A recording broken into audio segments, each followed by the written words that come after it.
directrice communication et expérience patient et du secrétariat général de la clinique Saint-Jean-de-Dieu. C'est mon premier travail, je suis arrivée en stage en fin de master et puis j'y suis restée. Ça va faire 16 ans. Oui, il y a quelque chose de magique.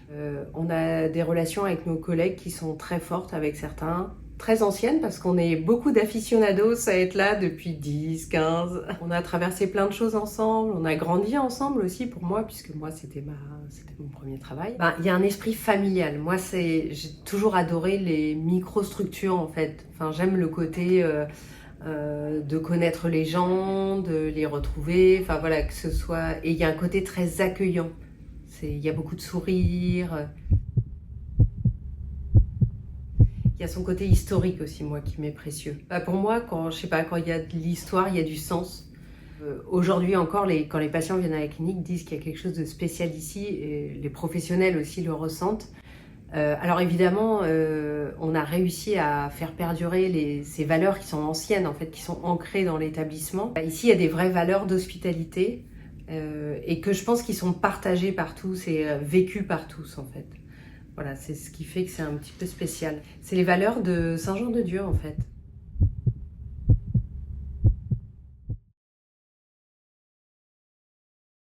Alors, les enjeux de la communication pour la clinique, pour moi, ils sont multiples. Parce que dans la communication, nous, on va regrouper aussi tout ce qui est information patient. Pas que sur les activités, sur les prises en charge, leur expliquer les soins, les faire adhérer aux soins. Donc, c'est vraiment, en ce sens, c'est assez large. On a aussi pour objectif de se faire connaître, parce que la clinique Saint-Jean-de-Dieu, elle a toujours été connue dans le monde professionnel, mais assez peu du grand public.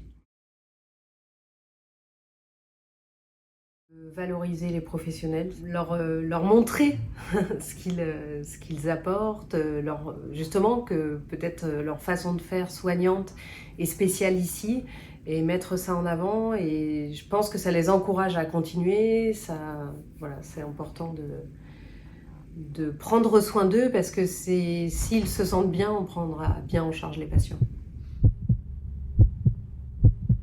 J'adore tout, je suis très curieuse, j'adore découvrir, je suis de terrain. Et ce que j'aime particulièrement, en fait, c'est de participer à cette mission de soins, de pouvoir accompagner, alors même si je ne suis pas en direct, hein, mais d'être ce prestataire un peu pour l'activité de soins.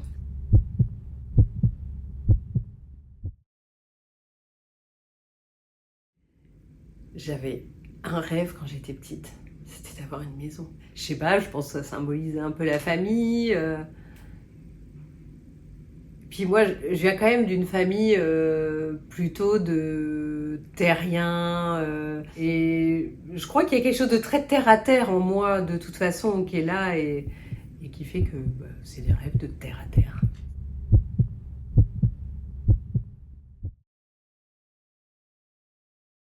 J'étais passionnée par les chiens. Je voulais être éleveuse de chiens, aux grandes dames de mes parents. Alors pourquoi éleveuse de chiens?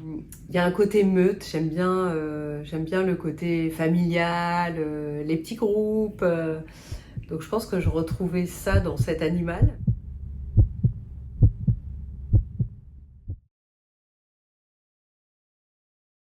Premier coup de baguette magique, ce serait de supprimer le désir de domination, de pouvoir, de recherche de richesse, de toujours plus. Je pense qu'il faudrait remettre d'abord à plat. Et puis je donnerais quand même un petit coup de baguette magique aux enfants pour qu'ils puissent tous s'épanouir dans de bonnes conditions, heureux. Parce que c'est eux qui vont construire ce monde, et que je pense qu'il faut commencer avec des bases stables.